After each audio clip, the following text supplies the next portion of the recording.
ஆலயத்துக்கு முன்பாக ஒரு சிறிய பிரச்சனை உண்டு. திருச்சிட்டம்பலம் சிங்கத்தை ஒத்ததாக இருக்கும். அதைத்தான் நீங்கள் இப்போ பார்த்துக்கொண்டு சரி. ஆலயத்தினுடைய அழகும்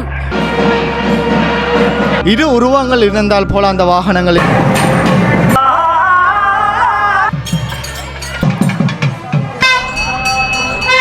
மோகன ராகம் என்று சொல்லுவாங்க. உறவுகள் அனைவருக்கும் வணக்கம். நான் உங்கள் ராஜா. நாங்கள் நிற்கிற இடம் யாழ் மாவட்டத்தில் வரலாற்று சிறப்புமிக்க நல்லூர் ஆலயத்துக்கு முன்பாகத்தான் நிற்கிறோம்.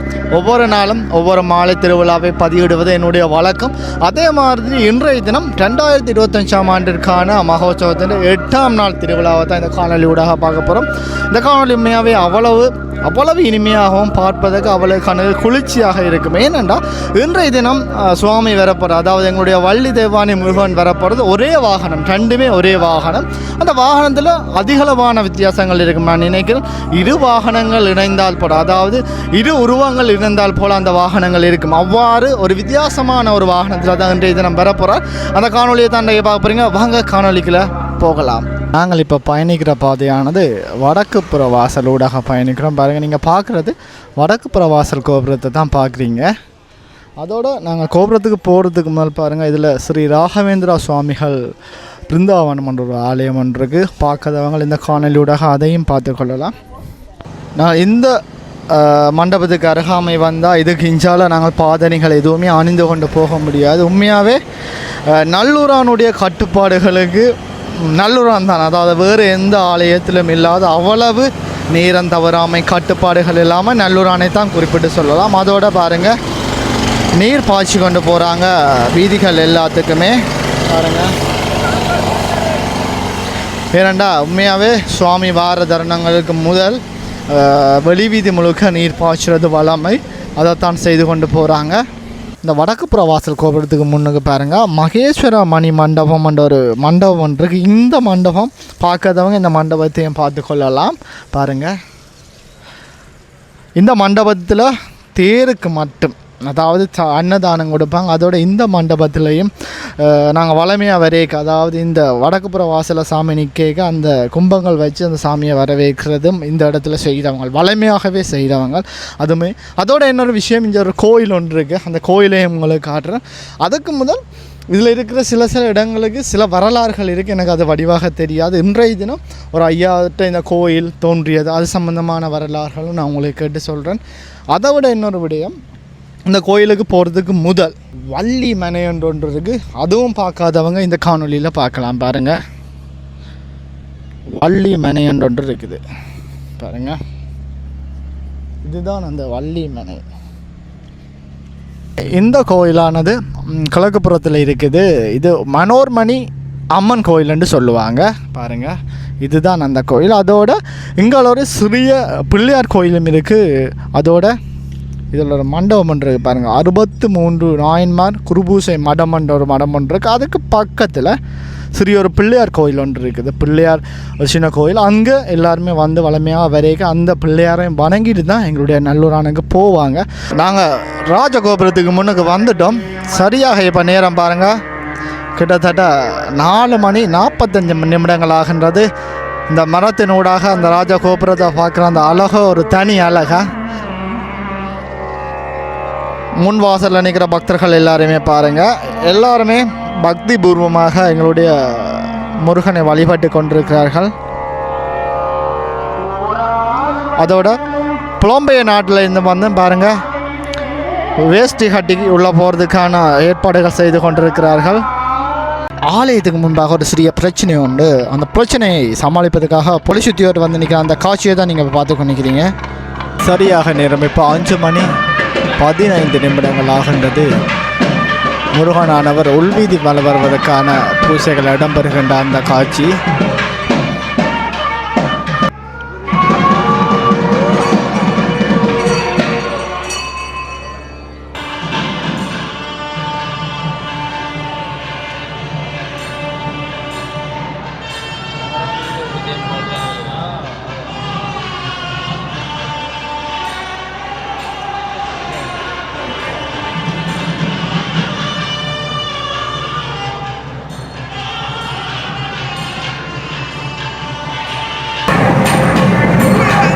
இந்த வேளையில் ஆலயத்தினுடைய உள்பெரு வீதியிலே பெருமான் தேவியருடன் வந்து கொண்டிருக்கின்றார் என்ற செய்தியை தெரிவித்து இன்னும் சொற்ப நேரத்திலே ஆலயத்தின் வாசல் நோக்கி பெருமான் வந்துவிடுவார் என்ற செய்தியையும் தெரிவித்து அவற்றை நீங்கள் கண்டு தரிசித்து வழிபடலாம் என வேண்டிக் கொண்டு விடைபெறுகின்றேன். நன்றி, வணக்கம்.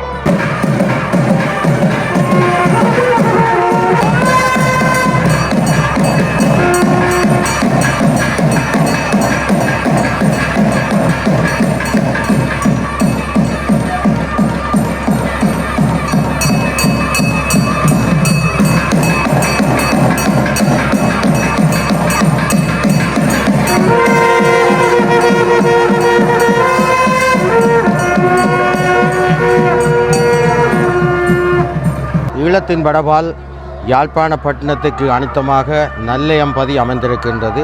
இந்த நல்லையம்பதியிலே 8ஆம் திருவிழா மிக விசேஷமாக நடைபெறுகின்ற அந்த காட்சிகளை நீங்கள் நேரடியாக காணக்கூடியதாக இருக்கின்றது. அந்த வகையிலே இன்றைக்கு ஆலயத்தினுள்ளே இப்பொழுது உள்பிரகாரம் அங்கே முருகப்பெருமானின் தேவியரும் வந்து கொண்டிருக்கின்றார்கள். அவர்கள் இந்த யாழி வாகனத்தில் வந்து கொண்டிருக்கின்றார்கள். அதற்கு கஜ யாழி என்று சொல்லப்படுகின்றது. அந்த கஜ யாழியானது சிங்கம், யானை என்பவற்றின் உருவங்களை ஒன்றிணைத்ததாக இருக்கும். அங்கே முன்பகுதியை பார்க்கும் பொழுது யானையின் உருவமும் சிங்கத்தின் உருவமும் காணப்படுகிறது. பிற்பகுதியை நாங்கள் பார்க்கும் பொழுது அவனுடைய அமைப்பு சிங்கத்தின் அமைப்பாக காணப்படுகின்ற காட்சிகளை நீங்கள் பார்க்கக்கூடியதாக இருக்கும். இந்த யாழி கஜயாளியானது ஒரு கற்பனை உருவமாகும். இது புராணங்களிலே சொல்லப்படுகிறது, இந்து தொன்மவியல்லையும் சொல்லப்படுகிறது. இந்த கற்பனையான உருவங்கள் இவைகள் அங்கே தேர்களிலே அந்த கஜ யாளிகள் பொருத்தப்பட்டிருக்கும். அதே போல் சப்பரங்களிலேயும் பொருத்தப்பட்டிருக்கும். அதே போல் ஆலயத்தில் உள்ள அந்த அத்தாணி மண்டபம், ஆலயத்தினுடைய பிரதான தூண்களிலெல்லாம் இந்த கஜயாளி பொருத்தப்பட்டிருப்பதை நீங்கள் பார்க்கக்கூடியதாக இருக்கும். ஆகவே இன்றைக்கு இந்த கஜயாளியிலே தேவியரும் பெருமானும் வருகின்றார் என்ற செய்தியை தெரிவித்துக் கொள்கின்றேன். இன்றைக்கு ஆலயத்தினுள்ளே மெல்லிய கத்தரிப்பு கலகளே அங்கே அந்தண சிவாச்சாரியார்கள் ஆடை அணிந்திருப்பது இன்றைய விசேட அம்சமாகும். அதே போல் இன்றைக்கு அந்த எல்லா விக்கிரகங்களுக்கும் வாடாமல்லிகை பூ இந்தியாவிலிருந்து தெரிவிக்கப்பட்டு இன்று மாலையாக அணிவிக்கப்பட்டிருக்கின்ற இந்த செய்தி அது நல்லூருக்கு உரிய ஒரு சிறப்பம்சமாகும் என்ற செய்தியை தெரிவித்துக் கொள்கின்றேன். இப்பொழுது அங்கே ஆலயத்தில் உள்ள பெருமான் வந்து கொண்டிருக்கின்றார். அங்கே இன்றைக்கும் வேல்தான் வந்து கொண்டிருக்கின்றது. 10ஆம் திருவிழா ஒருமுக திருவிழாவாக நடைபெறும். இந்த வேலானது மூலஸ்தானத்தில் இருக்கின்ற வேல் எதற்காக நல்லூரில் மட்டும் இந்த வேலும் தேவியரும் வருவது வளமை என்றால், இந்த வேல் மிகவும் சக்தி வாய்ந்தது. அதனாலே தான் பக்தர்களை காப்பாற்றுவதற்காக முருகப்பெருமான் முதலில் தன்னுடைய வேலை அங்கே காட்சிப்படுத்துகின்றார். அந்த வேலை வந்து வழிபட்டால் உள்ள இன்னல்கள், துன்பம், துயரங்கள் எல்லாம் நீங்கும் என்ற செய்தியை நாங்கள் தெரிவிக்கின்றோம். அதேபோல் ஆலயத்தினுடைய இந்த வழிபாடுகளால் எமது பிறவி துன்பத்தை நாங்கள் நீக்கக்கூடியதாக இருக்கும். எமக்கு பிறக்கும் பொழுதே எழுதப்பட்ட சில விதிகள், நடைமுறைகள் எல்லாம் முருகப்பெருமானை நீங்கள் வழிபட்டு நீட்டி செய்து வந்தால் அவை மாற்றி எழுதப்படுவதற்கான சாத்தியக்கூறுகள் இருக்கின்றது. ஏனெனில் அங்கே சூரனை வதம் செய்யும் பொழுது அங்கே சூரன் முருகனை வழிபட்ட காரணத்தினாலே அவன் என்றும் சேவலும் மயிலுமாக முருகப்பெருமானுடைய அந்த அருளினாலே அவனுடைய அந்த எழுத்து விதியானது மாற்றி அமைக்கப்பட்டிருக்கின்ற செய்தியை நாங்கள் புராணங்களில் பார்க்கின்றோம். அதே போல் நின்றும் இருந்தும் கிடந்தும் அங்கே மனம் நெக்கு உருக நீங்கள் வழிபட்டு பாருங்கள், முருகப்பெருமானுடைய திருவருள் உங்களுக்கு கிடைக்கும். அவன் உங்களுடைய விதிகளை விதிகளை எல்லாம் மாற்றி அமைக்கக்கூடிய சக்தி வாய்ந்தது. அதனாலே தான் வேல் வருகின்றது. இந்த வேலானது நீளமானது, அகலமானது, கூறாக செல்கின்ற அமைப்பை உடையது. ஆகவே ஒவ்வொரு மனிதரும் கல்வியானது ஆழ்ந்து அகன்றதாகவும் அதனுடைய முனை கூறாகவும் இருக்க வேண்டும். ஏனெனில் கல்வி இன்றையில் அவனுக்கு வாழ்க்கை இல்லை. ஆகவே கல்வி கற்பது சிறந்தது. ஆகவே முருகப்பெருமானை வழிபட்டு எல்லோரும் எல்லா நலங்களும் பெற்று சீரும் சிறப்பும் பெற்று வாழ வேண்டுமா வேண்டி விடைபெற்றுக் கொள்கின்றேன். நன்றி, வணக்கம்.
செய்கின்ற தந்தையும் நீதானே கந்தா. சிந்தானுலமானவை தீர்த்து பஞ்சேந்திரியங்களாலே படுகின்ற மனதிலே தோன்றுகின்ற அழுக்குகளை எல்லாம் நீக்கி ஆகுலம் நீக்கி குற்றங்களை எல்லாம் நீக்கி குணங்களாக்கி ஆசைகள் யாவையும் சத்தான ஆசைகளை நிறைவேற்றும் கந்தா. கந்தா நிறைவேற்றும் கந்தா கதிரேலவனே அழகான எழிலான வடிவேலவனே குமரா என்றும் இளமையாக இருப்பவனே குமரா எழிலானவனே மறைநான்கிருக்கும் நாயகனே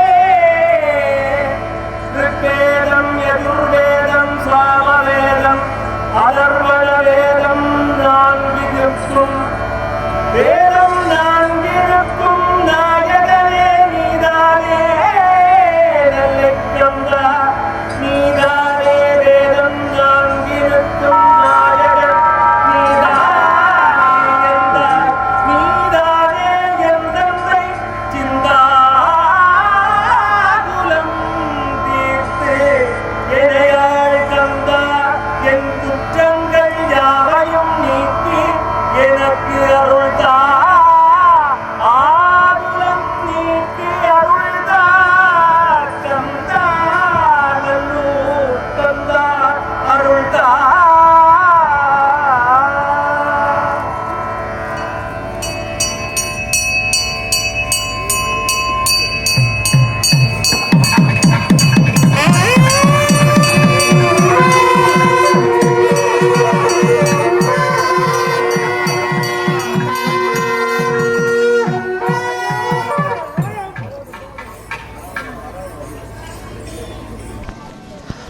சரியாக இப்போ முருகப்பெருமான் மேற்குப்புற வாசலில் அசைஞ்சு போகிற அந்த காட்சியை தான் நீங்கள் இப்போ பார்க்குறீங்க.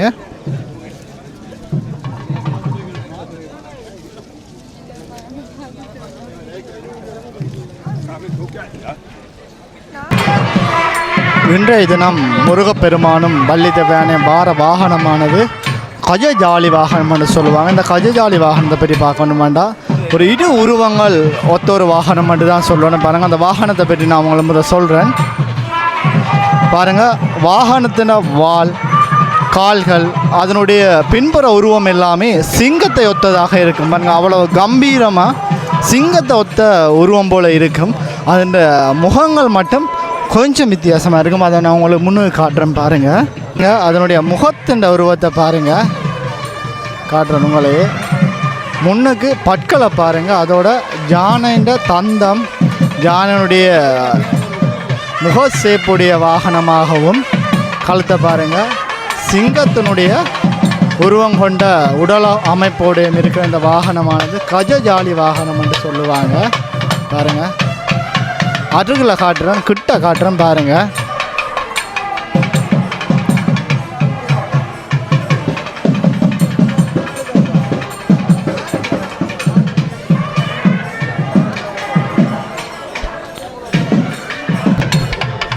சரியாக இப்போ வடக்கு புற வாசலில் சாமி வந்திருக்கிற அந்த காட்சியை தான் நீங்கள் இப்போ பார்க்குறீங்க. பாருங்கள், இந்த இடங்களில் மதிகளவான மேள சத்தங்கள், நாதஸ்வரங்கள் ஒலிக்கப்படும். வடக்கு வாசல் கோபுரம்,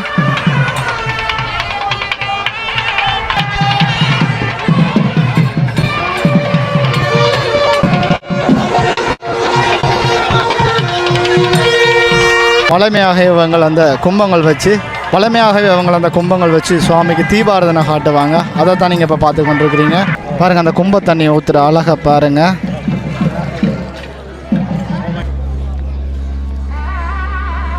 இப்போ கிழக்கு புற வாசலில் நிற்கிற சாமியானது இந்த இடத்துல தான் எங்களுடைய பிரசன்னா குருக்களுடைய திருவாசகம் பாடுற இடம். அதோட இந்த இப்போ நீங்கள் கேட்குற இந்த நாதஸ்வரமானது மோகன ராகம்னு சொல்லுவாங்க. இதே தெற்குப்புறத்தில் வாசிக்கிற ராகமானது கல்யாணி ராகம்னு சொல்லுவாங்க. சரியாக நேரம் 6:40 ஆகின்றது. இப்போ நாங்கள் சாமி இன்னும் ஒரு 10 நிமிடங்களில் சாமி உட்புறம் போகிற அந்த அழகிய காட்சியை பார்க்கலாம். மெதுவாக இன்றைய தினம் 2025ஆம் ஆண்டு மகோத்சவத்தின் 8ஆம் நாள் மாலை திருவிழாவில் கஜஜாலி வாகனத்தில் முருகன் வள்ளி தெய்வானை போகிற அந்த அழகிய காட்சியை தான் நீங்கள் இப்போ பார்க்குறீங்க. இந்த காட்சியெல்லாம் கண்கொள்ளா காட்சின்னு தான் சொல்லணும். பாருங்கள், சாமி உள்ளே கொண்டு போகிறாங்க. சரி, 6:44க்கு வளமையாகவே சாமியை உள்ளே கொண்டு போகிறவங்க. அப்போ அதுதான் இப்போ வழியில் 3 தடவை இந்த தீப்பந்தத்தை வச்சு சுற்றுவாங்க. அதன் பிறகு தான் சாமியை உள்ளே கொண்டு போவாங்க.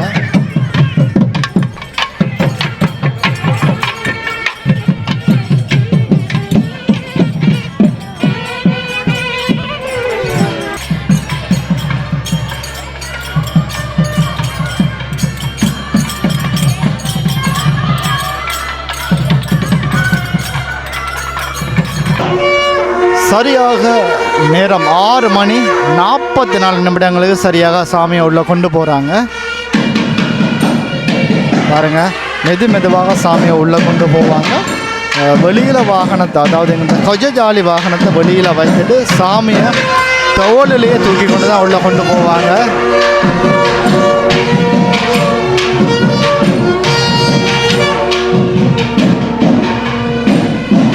பாருங்கள், இவ்வளவு பேர் இந்த சாமியை தூக்கிட்டு வராங்க. அதில் இன்னொரு விடயம் சொல்லணும். பாருங்கள், சாமியை தூக்குற அந்த சம அளவு இருக்குல்ல, அவ்வளவு சரிசமனாக இருக்கும். பாருங்கள், இறக்குற அழகை பாருங்கள்.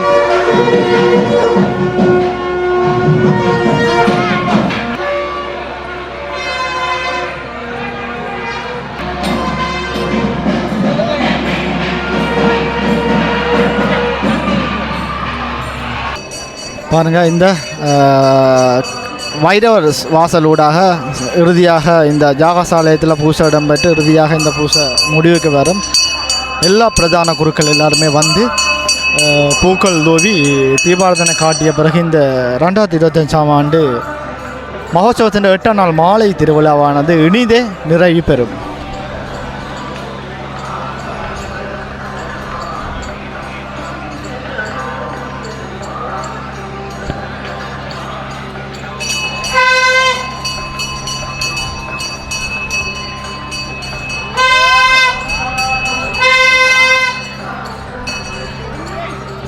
எல்லா குருக்களுமே பூசை நிறைவேற்ற பிறகு உள்ளே போகிறத பார்க்குறீங்க.